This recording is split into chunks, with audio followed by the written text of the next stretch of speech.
মমতা ব্যানার্জি তার ক্ষমতায় টিকে থাকার জন্য ছলা কলা কৌশলের তো কোনো ত্রুটি কখনো রাখেন না। তাই শহীদ দিবসে কেন্দ্র করে শহীদদের জন্য তার মুখ দিয়ে একটা কথা বার হয়নি। তার নিজের ক্ষমতা প্রদর্শনের এবং ক্ষমতা জাহির করার মধ্য দিয়ে তিনি প্রমাণ করতে চেয়েছেন বাংলায় আবার তিনি ফিরে আসবেন। এবং তিনি খুব পরিকল্পিতভাবে যেটা বাইনারি করছেন, যে বিভাজন করছেন বিজেপি ভার্সেস টিএমসি, কিন্তু পশ্চিমবঙ্গে বারবার বিজেপি ভার্সেস টিএমসি হবে না। বাংলার মুখ্যমন্ত্রী আপনি মূর্খের স্বর্গে বাস করছেন। যদি ভেবে থাকেন আবার এই ফলাফল 2021-এর মতন হবে, তা হবে না। এ বাংলায় ধর্মনিরপেক্ষ শক্তির উত্থান হতেই হবে। এ বাংলার মানুষকে বারবার বোকা বানানো যাবে না। মোদি দিদি চাই, শুধু তাদের ভোটটা বিভাজিত হোক নিজেদের মধ্যে। মোদির জন্য দিদি আর দিদির জন্য মোদি। বাংলার বেকার যুবকদের জন্য চাকরির গল্প নেই, বাংলার শিল্পের কথা নেই, বাংলার উন্নয়নের কথা নেই।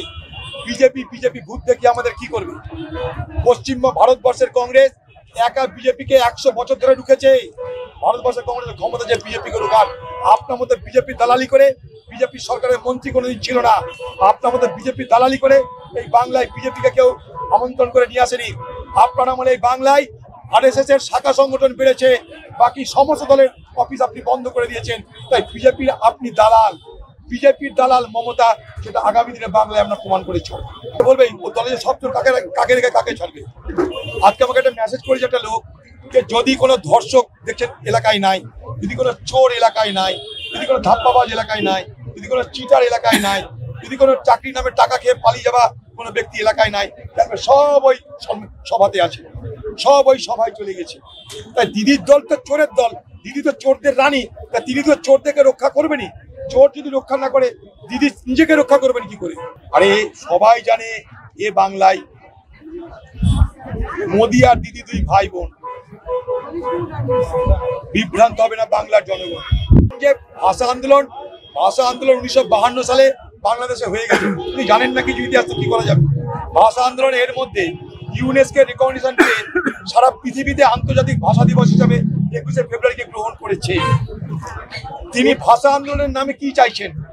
এই বাংলা থেকে সব অবাঙালিদেরকে মেরে তাড়িয়ে দেবে নাকি কি চাইছেন? তিনি ভাষা আন্দোলনের নামে বাংলার বাঙালিদেরকে ঐক্যবদ্ধ করে ভোট চাইছেন? কি চাইছেন? তিনি জানেন কি যে ভাষা আন্দোলন পৃথিবীতে হয়ে গেছে, ভাষা দিবস পৃথিবীতে পালন হয়। আজকে তার কাছে বলার মতন কিছু নেই। পশ্চিমবঙ্গে উন্নয়ন নেই, শিল্প নেই, স্বাস্থ্য নেই, শিক্ষা নেই, কিছু নেই, চাকরি নেই, রুটি নেই। সেখান থেকে মানুষের দৃষ্টি সরানোর জন্য তিনি একটা যার কথা বাংলার মানুষ বলছে না, তিনি সেই একটা ভয় ভীতি প্রদর্শন করে মানুষের মনের মধ্যে ঢোকাতে চাইছেন। ভাষা নিয়ে আমরা কেউ চিন্তিত নয়। বাংলা ভাষা পৃথিবীতে 30 কোটি মানুষ বলে। বাংলা ভাষা পৃথিবীর সব থেকে মিষ্ট ভাষা। বাংলা ভাষা পৃথিবীর 6ষ্ঠ সব থেকে বৃহৎ ভাষা। দিদি কাছে বাংলা ভাষার জ্ঞান আমাদের শোনার কোন দরকার? তৃণমূলের কবিরা বোমার মশলা কেন, বোমা বাঁধো, গুলি কেন, মেশিন কেন, পুলিশকে বলা আছে কোনো চিন্তা নাই, আমি মেরে ধরে লুট করবো, এটা তার মান। অনুপ্রবেশকারী হিসাবে প্রসঙ্গে বলেছে এত রোহিঙ্গা আসলো কোথা থেকে? আরে এই মমতা ব্যানার্জি তো পার্লামেন্টে অনুপ্রবেশকারীদের বিরুদ্ধে লড়াই করতে রে ভাই। বাংলার মুখ্যমন্ত্রী ছাড়া বলতে পারবে? আমরা তো কথা বলিনি, বাংলার মুখ্যমন্ত্রীকে বলি। এটা মিথ্যাল গেম চলছে বিজেপি আর তৃণমূল। বিজেপি বলবে রোহিঙ্গা, বিজেপি বলবে মুসলমান, দিদি বলবে হিন্দু। এই তো খেলা চলছে, ধপের কীর্তন চলছে। নিজেদের মধ্যে কৃত্রিম যুদ্ধ করে তারা ভোট ভাগাভাগি করতে চাইছে। তাই লক্ষ্য করে দেখবেন, মোদি এর আগে যতবার এসছে বাংলায় ভুয়া ভাতিজার কথা বলেছে, ভুয়া ভাতিজার চোর। এবার কিন্তু মোদি দুবার পশ্চিমবঙ্গ ঘোরা হয়ে গেল, ভুয়া ভাতিজা কথা মোদি মুখে উচ্চারণ করেনি। আর মোদির সঙ্গে ভুয়া ভাতিজার